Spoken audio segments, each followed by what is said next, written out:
Sir, ನಾಳೆ condiments ಮತ್ತೆ bakery ಅವರ ನ್ಯಾಯಕ್ಕಾಗಿ ನೀವು ಹೋರಾಟ ಮಾಡ್ತಿದ್ರೆ ನಿಮ್ಮ ಆಗ್ರಹಗಳು ಏನಿದೆ ಅನ್ನುವಂಥದ್ದು ಬಹಳ ಮುಖ್ಯವಾಗಿದೆ. ಸರ್, ನ್ಯಾಯ ಅಂತ ಹೇಳಿದರೆ ನಾವೇನು ಅವರಿಂದ ಆಸ್ತಿ ಕೇಳ್ತಾ ಇಲ್ಲ, ನಮ್ಮ ಇದಕ್ಕಿಷ್ಟು ಫಂಡ್ ಬಿಡುಗಡೆ ಮಾಡಿದೆ ಅಂತ ಹೇಳ್ತಿಲ್ಲ, ಅಥವಾ ನಮ್ಮ ಸಂಸ್ಥೆಗೋ ಅಥವಾ ನನಗೋ ಮಂತ್ರಿ ಭಾಗ್ಯ ಕೊಡಿ ಅಥವಾ ಕೊಟ್ಟಿದ್ದನ್ನು ಅಪ್ಗ್ರೇಡ್ ಮಾಡಿ ಅಂತ ಕೇಳ್ತಾ ಇಲ್ಲ. ನಾವು ಕೇಳ್ತಾ ಇರೋ ಒಂದು ವಿಷಯ ಕೇಳಿದರೆ ಅದು ಅವರಿಗೆ ನಾಚಿಕೆ ಆಗಬೇಕು.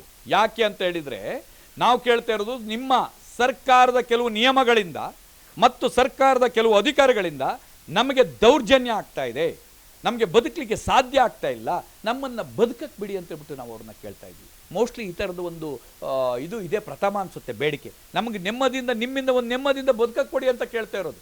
ಬೇರೆ ಎಲ್ಲದರಲ್ಲೂ ನಮ್ಗೆ ಅದು ಕೊಡಿ ಇದು ಕೊಡಿ ಅಂತ ನಾವು ಕೇಳ್ತೀವಿ, ನೆಮ್ಮದಿಯಿಂದ ಬದುಕು ಕೊಡಿ ಅಂತ ಕೇಳ್ತಾ ಇದ್ದೀವಿ.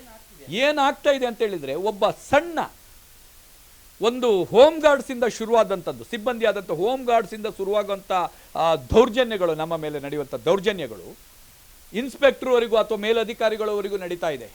ಯಾವ ರೀತಿ ದೌರ್ಜನ್ಯ ನಡೀತಾ ಇದೆ ಅಂತ ಹೇಳಿದರೆ, ನಮಗೆ ಒಂದು ಅದು ಕೆಲವರು, ಎಲ್ರಿಗೂ ಅಲ್ಲ ಅನ್ವಯ ಆಗೋದಿಲ್ಲ ಇದು, ಯಾರು ಅದು ಮಾಡ್ತಾರೋ ಅವರಿಗೆ ಒಂದು ಮಾಮೂಲು ಕೇಳೋದಾಗಿರ್ಬೋದು ಅಥವಾ ಸಣ್ಣ ಪುಟ್ಟದ್ದಕ್ಕೂ ಬಂದು ಕೇಸ್ ಹಾಕೋದಾಗಿರ್ಬೋದು. ಒಬ್ಬಿಬ್ರೇನ್ರಿ, ಎಲ್ಲರೂ ಕೇಸ್ ಹಾಕೋರೆ.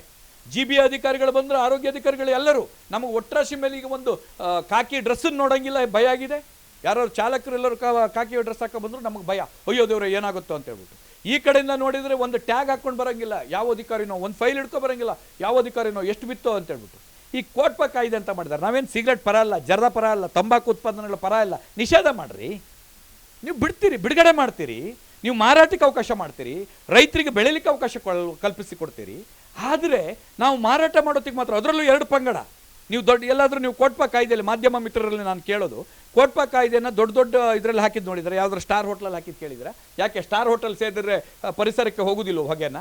ಅಥವಾ ಬೇರೆ ಯಾವುದಾದ್ರು ಮಲ್ಟಿನ್ಯಾಷನಲ್ ಕಂಪನಿಗಳಲ್ಲಿ ಇಷ್ಟಿಷ್ಟು ಹೊಗೆ ಹೋಗ್ತಾ ಇರುತ್ತಲ್ಲ ಅದರಲ್ಲಿ ನೋಡಿದ್ರೆ, ಅಥವಾ ದೊಡ್ಡ ದೊಡ್ಡ ಲೈವ್ ಬ್ಯಾಂಡ್ಸು ಕ್ಲಬ್ಗಳಲ್ಲಿ ಹೋಗ್ತಾ ಇರುತ್ತಲ್ಲ ಅದರಲ್ಲಿ ನೋಡಿದರೆ, ಅದು ಯಾವುದು ಕಣ್ಣಿಗೆ ಕಾಣಿಸಲ್ಲ ಸರ್. ಗುಬ್ಬಿ ಮೇಲೆ ಬ್ರಹ್ಮಾಸ್ತ್ರ, ಇವ್ರದ್ದು ಎಲ್ಲರದು ಗುಬ್ಬಿ ಮೇಲೆ ಬ್ರಹ್ಮಾಸ್ತ್ರ. ಈ ಕಡೆ ಬಂದರೆ ಇವರು ಯಾರು ಕಳ್ಳರು ಕಾಕರು ರೌಡಿಗಳಾಗೋರು ತನ್ನ ಹೆಸರನ್ನ ನಾನು ರೌಡಿ, ನಂದು ಹವಾ ಮೇಂಟೈನ್ ಮಾಡ್ಬೇಕಂತ ಈ ಗುಬ್ಬಿ ಮೇಲೆ ಬಂದು ಬ್ರಹ್ಮಾಸ್ತ್ರ ಬಿಡೋದು, ಅವರಿಗೆ ಹೊಡೆಯೋದು, ಅವ್ರನ್ನ ಹಲ್ಲೆ ಗಿಡ ಮಾಡೋದು, ಅವ್ರ ಹತ್ರ ಫ್ರೀ ಐಟಮನ್ನು ಕಿತ್ಕೊಂಡೋಗೋದು. ಈ ಕಡೆ ಅಧಿಕಾರಿಗಳು, ಕೆಲವು ಅಧಿಕಾರಿಗಳು ಫ್ರೀ ಕಿತ್ಕೋಗೋದು ಅವ್ರು. ಹಾಗಾದ್ರೆ ನಾವು ಏನು ಮಾಡಬೇಕು?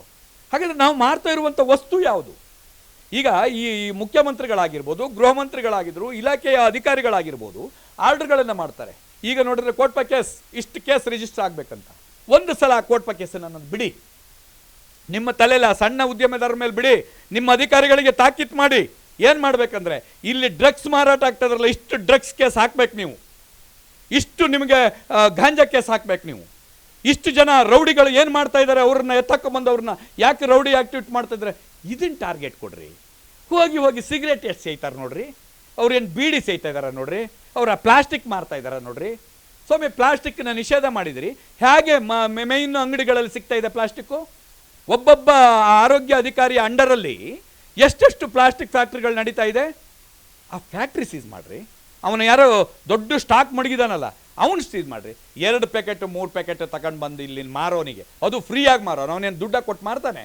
ಯಾವುದೋ ಒಂದು ಮಗು ಬರ್ತದೆ, ಅಂಕಲ್ ಒಂದು ನಿಂಬೆ ಹಣ್ಣು ಬೇಕು ಅಂಕಲ್, ಒಂದು 10 ರೂಪಾಯಿ ಕೊತ್ತಂಬರಿ ಸೊಪ್ಪು ಬೇಕು ಅಂಕಲ್, ಒಂದು 5 ರೂಪಾಯಿ ಮೆಣಸಿನ್ಕಾಯಿ ಬೇಕು ಅಂಕಲ್, ಒಂದು ಬ್ರೆಡ್ ಬೇಕು ಅಂಕಲ್, ಒಂದು ಹಾಲು ಬೇಕು ಅಂತ ಹೇಳ್ತಾರೆ. ಅದರಿಂದ ಟೋಟಲ್ ಆಗೋದು ಅಮ್ಮಮ್ಮ ಅಂದರೆ 25 ರೂಪಾಯಿ ವ್ಯಾಪಾರ.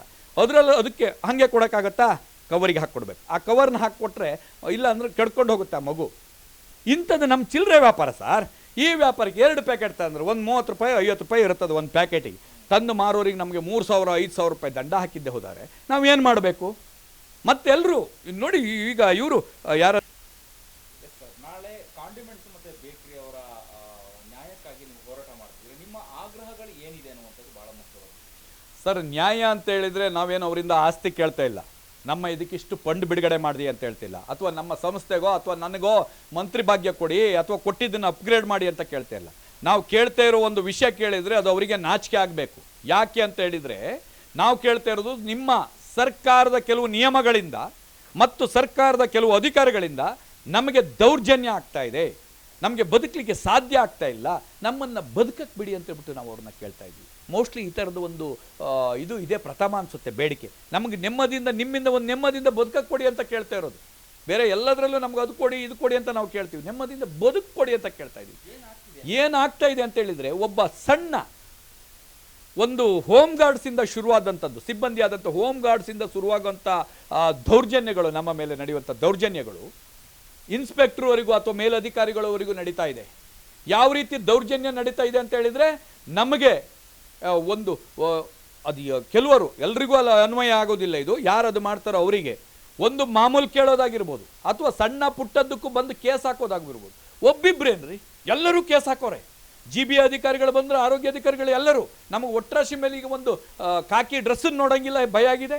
ಯಾರು ಚಾಲಕರು ಎಲ್ಲರೂ ಕಾಕಿ ಡ್ರೆಸ್ ಹಾಕೋ ಬಂದರೂ ನಮಗೆ ಭಯ, ಅಯ್ಯೋ ದೇವ್ರೆ ಏನಾಗುತ್ತೋ ಅಂತ ಹೇಳ್ಬಿಟ್ಟು. ಈ ಕಡೆಯಿಂದ ನೋಡಿದರೆ ಒಂದು ಟ್ಯಾಗ್ ಹಾಕ್ಕೊಂಡು ಬರೋಂಗಿಲ್ಲ ಯಾವ ಅಧಿಕಾರಿನೋ, ಒಂದು ಫೈಲ್ ಹಿಡ್ಕೊ ಬರೋಂಗಿಲ್ಲ ಯಾವ ಅಧಿಕಾರಿನೋ, ಎಷ್ಟು ಬಿತ್ತೋ ಅಂತ ಹೇಳ್ಬಿಟ್ಟು. ಈ ಕೋಟ್ಪ ಕಾಯ್ದೆ ಅಂತ ಮಾಡಿದ್ದಾರೆ. ನಾವೇನು ಸಿಗರೇಟ್ ಪರ ಅಲ್ಲ, ಜರ್ದ ಪರ ಅಲ್ಲ, ತಂಬಾಕು ಉತ್ಪಾದನೆಗಳ ಪರ ಅಲ್ಲ. ನಿಷೇಧ ಮಾಡಿರಿ, ನೀವು ಬಿಡ್ತೀರಿ, ಬಿಡುಗಡೆ ಮಾಡ್ತೀರಿ, ನೀವು ಮಾರಾಟಕ್ಕೆ ಅವಕಾಶ ಮಾಡ್ತೀರಿ, ರೈತರಿಗೆ ಬೆಳೀಲಿಕ್ಕೆ ಅವಕಾಶ ಕಲ್ಪಿಸಿ ಕೊಡ್ತೀರಿ. ಆದರೆ ನಾವು ಮಾರಾಟ ಮಾಡೋದಕ್ಕೆ ಮಾತ್ರ, ಅದರಲ್ಲೂ 2 ಪಂಗಡ. ನೀವು ದೊಡ್ಡ ಎಲ್ಲಾದರೂ ನೀವು ಕೋಟ್ಪ ಕಾಯ್ದೆಯಲ್ಲಿ, ಮಾಧ್ಯಮ ಮಿತ್ರರಲ್ಲಿ ನಾನು ಕೇಳೋದು, ಕೋಟ್ಪ ಕಾಯ್ದೆಯನ್ನು ದೊಡ್ಡ ಇದರಲ್ಲಿ ಹಾಕಿದ್ದು ನೋಡಿದರೆ, ಯಾವುದಾದ್ರು ಸ್ಟಾರ್ ಹೋಟ್ಲಲ್ಲಿ ಹಾಕಿದ್ದು ಕೇಳಿದರೆ, ಯಾಕೆ ಸ್ಟಾರ್ ಹೋಟೆಲ್ ಸೇರಿದ್ರೆ ಪರಿಸರಕ್ಕೆ ಹೋಗೋದಿಲ್ಲ ಹೊಗೆನ? ಅಥವಾ ಬೇರೆ ಯಾವುದಾದ್ರು ಮಲ್ಟಿನ್ಯಾಷನಲ್ ಕಂಪ್ನಿಗಳಲ್ಲಿ ಇಷ್ಟಿಷ್ಟು ಹೊಗೆ ಹೋಗ್ತಾ ಇರುತ್ತಲ್ಲ ಅದರಲ್ಲಿ ನೋಡಿದ್ರೆ, ಅಥವಾ ದೊಡ್ಡ ಲೈವ್ ಬ್ಯಾಂಡ್ಸು ಕ್ಲಬ್ಗಳಲ್ಲಿ ಹೋಗ್ತಾ ಇರುತ್ತಲ್ಲ ಅದರಲ್ಲಿ ನೋಡಿದರೆ, ಅದು ಯಾವುದು ಕಣ್ಣಿಗೆ ಕಾಣಿಸಲ್ಲ ಸರ್. ಗುಬ್ಬಿ ಮೇಲೆ ಬ್ರಹ್ಮಾಸ್ತ್ರ, ಇವ್ರದ್ದು ಎಲ್ಲರದು ಗುಬ್ಬಿ ಮೇಲೆ ಬ್ರಹ್ಮಾಸ್ತ್ರ. ಈ ಕಡೆ ಬಂದರೆ ಇವರು ಯಾರು ಕಳ್ಳರು ಕಾಕರು ರೌಡಿಗಳಾಗೋರು ತನ್ನ ಹೆಸರನ್ನ, ನಾನು ರೌಡಿ, ನಂದು ಹವಾ ಮೇಂಟೈನ್ ಮಾಡ್ಬೇಕಂತ ಈ ಗುಬ್ಬಿ ಮೇಲೆ ಬಂದು ಬ್ರಹ್ಮಾಸ್ತ್ರ ಬಿಡೋದು, ಅವರಿಗೆ ಹೊಡೆಯೋದು, ಅವ್ರನ್ನ ಹಲ್ಲೆ ಗಿಡ ಮಾಡೋದು, ಅವ್ರ ಹತ್ರ ಫ್ರೀ ಐಟಮನ್ನು ಕಿತ್ಕೊಂಡು ಹೋಗೋದು. ಈ ಕಡೆ ಅಧಿಕಾರಿಗಳು, ಕೆಲವು ಅಧಿಕಾರಿಗಳು ಫ್ರೀ ಕಿತ್ಕೋಗೋದು ಅವ್ರು. ಹಾಗಾದ್ರೆ ನಾವು ಏನು ಮಾಡಬೇಕು?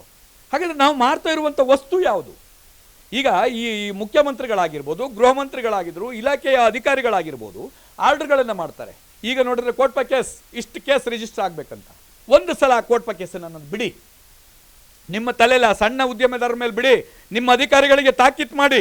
ಏನು ಮಾಡಬೇಕಂದ್ರೆ, ಇಲ್ಲಿ ಡ್ರಗ್ಸ್ ಮಾರಾಟ ಆಗ್ತದ್ರಲ್ಲ, ಇಷ್ಟು ಡ್ರಗ್ಸ್ ಕೇಸ್ ಹಾಕ್ಬೇಕು ನೀವು, ಇಷ್ಟು ನಿಮಗೆ ಗಾಂಜಾ ಕೇಸ್ ಹಾಕ್ಬೇಕು ನೀವು, ಇಷ್ಟು ಜನ ರೌಡಿಗಳು ಏನು ಮಾಡ್ತಾ ಇದ್ದಾರೆ ಅವ್ರನ್ನ ಎತ್ತಕೊಂಬಂದು ಅವ್ರನ್ನ ಯಾಕೆ ರೌಡಿ ಆಕ್ಟಿವಿಟಿ ಮಾಡ್ತಾ ಇದ್ದಾರೆ, ಇದನ್ನು ಟಾರ್ಗೆಟ್ ಕೊಡ್ರಿ. ಹೋಗಿ ಸಿಗರೇಟ್ ಎಷ್ಟು ಸೇಯ್ತಾರೆ ನೋಡ್ರಿ, ಅವ್ರು ಏನು ಬೀಡಿ ಸೇಯ್ತಾ ಇದ್ದಾರೆ ನೋಡ್ರಿ, ಅವರ ಪ್ಲಾಸ್ಟಿಕ್ ಮಾರ್ತಾ ಇದ್ದಾರೆ ನೋಡ್ರಿ. ಸ್ವಾಮಿ, ಪ್ಲಾಸ್ಟಿಕ್ನ ನಿಷೇಧ ಮಾಡಿದಿರಿ, ಹೇಗೆ ಮೇಯ್ನ್ ಅಂಗಡಿಗಳಲ್ಲಿ ಸಿಗ್ತಾ ಇದೆ ಪ್ಲಾಸ್ಟಿಕ್ಕು? ಒಬ್ಬೊಬ್ಬ ಆರೋಗ್ಯ ಅಧಿಕಾರಿಯ ಅಂಡರಲ್ಲಿ ಎಷ್ಟೆಷ್ಟು ಪ್ಲಾಸ್ಟಿಕ್ ಫ್ಯಾಕ್ಟ್ರಿಗಳು ನಡೀತಾ ಇದೆ. ಆ ಫ್ಯಾಕ್ಟ್ರಿ ಸೀಸ್ ಮಾಡಿರಿ. ಅವನು ಯಾರೋ ದೊಡ್ಡ ಸ್ಟಾಕ್ ಮಡಗಿದಾನಲ್ಲ, ಅವನು ಸೀಸ್ ಮಾಡಿರಿ. 2 ಪ್ಯಾಕೆಟ್ 3 ಪ್ಯಾಕೆಟ್ ತಗೊಂಡು ಬಂದು ಇಲ್ಲಿ ಮಾರೋನಿಗೆ, ಅದು ಫ್ರೀಯಾಗಿ ಮಾರೋನು, ಅವನೇನು ದುಡ್ಡ ಕೊಟ್ಟು ಮಾರ್ತಾನೆ. ಯಾವುದೋ ಒಂದು ಮಗು ಬರ್ತದೆ, ಅಂಕಲ್ ಒಂದು ನಿಂಬೆ ಹಣ್ಣು ಬೇಕು ಅಂಕಲ್, ಒಂದು 10 ರೂಪಾಯಿ ಕೊತ್ತಂಬರಿ ಸೊಪ್ಪು ಬೇಕು ಅಂಕಲ್, ಒಂದು 5 ರೂಪಾಯಿ ಮೆಣಸಿನ್ಕಾಯಿ ಬೇಕು ಅಂಕಲ್, ಒಂದು ಬ್ರೆಡ್ ಬೇಕು ಅಂಕಲ್, ಒಂದು ಹಾಲು ಬೇಕು ಅಂತ ಹೇಳ್ತಾರೆ. ಅದರಿಂದ ಟೋಟಲ್ ಆಗೋದು ಅಮ್ಮಮ್ಮ ಅಂದ್ರೆ 25 ರೂಪಾಯಿ ವ್ಯಾಪಾರ. ಅದರಲ್ಲೂ ಅದಕ್ಕೆ ಹಾಗೆ ಕೊಡೋಕ್ಕಾಗತ್ತಾ? ಕವರಿಗೆ ಹಾಕ್ಕೊಡ್ಬೇಕು. ಆ ಕವರ್ನ ಹಾಕ್ಕೊಟ್ರೆ ಇಲ್ಲ ಅಂದ್ರೆ ಕೆಡ್ಕೊಂಡು ಹೋಗುತ್ತೆ ಆ ಮಗು.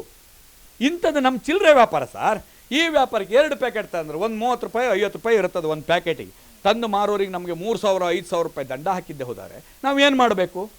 ಮತ್ತೆಲ್ಲರೂ ನೋಡಿ, ಈಗ ಇವರು ಯಾರಂತ ಹೇಳಿದರೆ ನಮ್ಮ ಹೋಮ್ ಗಾರ್ಡ್ಸು ಮೂಲಲ್ಲಿ ನಿಂತ್ಕೊಂಡು ಫೋಟೋ ತೆಗೆಯೋದು, ಎಲ್ಲಿ ಯಾರು ಸಿಗರೇಟ್ ಹೊಡಿತಾರೆ, ಯಾರು ಬೀಡಿ ಸೇಯ್ತಾರೆ ನನಗೆ ಗೊತ್ತಿಲ್ಲ, ಅದು ಅವರೇ ಹೇಳಬೇಕು. ಮತ್ತು ಈ ಕಡೆ ಬಂದರೆ ಮಾರ್ಷಲ್ಗಳು, ಯಾವ ಅನುಭವನೂ ಇರಲ್ಲ ಅವರಿಗೆ. ದುಡ್ಡು ಕೊಟ್ಟು ತಂದಿರೋದ್ರಿ, 87% ಟ್ಯಾಕ್ಸ್ ಕಟ್ಟು ಬಂದಿರೋ ಸಿಗರೇಟ್ ಐಟಮನ್ನು ಹಿಂಗೆ ಎತ್ಕೊಂಡು ಹಾಗೆ ಹೋಗ್ತಾರಲ್ಲ ಸರ್. ಕಳ್ತನದ ಕೇಸ್ ಹಾಕಬೇಕಲ್ಲ ಅವ್ರ ಮೇಲೆ ಕಳ್ತನ ಕೇಸೇ ಹಾಕಬೇಕು. ನಾವು ಟ್ಯಾಕ್ಸ್ ಪೇ ಮಾಡಿ ಬಂದಿರೋ ವಸ್ತುನ ಹೆಂಗೆ ತೊಗೊಂಡು ಹೋಗ್ತಾರೆ ಅವರು? ಸರ್ ಇಲ್ಲ, ಇಡೀ ಬೆಂಗಳೂರಿನಲ್ಲಿ ನಡೀತಾ ಇದೆ. ನಾನು ಹೇಳೋದು, ನಿಮಗೆ ಅಷ್ಟು ಸಮಸ್ಯೆ ಇದೆಯಲ್ವಾ, ನಿಮಗೆ ಜನಗಳ ಮೇಲೆ, ಸರ್ಕಾರಕ್ಕೆ ಮತ್ತು ಅಧಿಕಾರಿಗಳಿಗೆ ಅತೀವ ಕಾಳಜಿ. ಓಕೆ, ನಿಷೇಧ ಮಾಡಿ. ಅಲ್ಲಿ ನೋಡಿದ್ರೆ ನಿಮ್ಮ ಸರ್ಕಾರಿ ಬಸ್ನಲ್ಲಿ ಹೆಚ್ಚಿನ ವಿಡಿಯೋಗಳಿಗೆ ಪ್ರತಿಧ್ವನಿ ಯೂಟ್ಯೂಬ್ ಚಾನೆಲ್ ಸಬ್ಸ್ಕ್ರೈಬ್ ಮಾಡಿ, ಬೆಲ್ ಐಕಾನ್ ಕ್ಲಿಕ್ ಮಾಡಿ.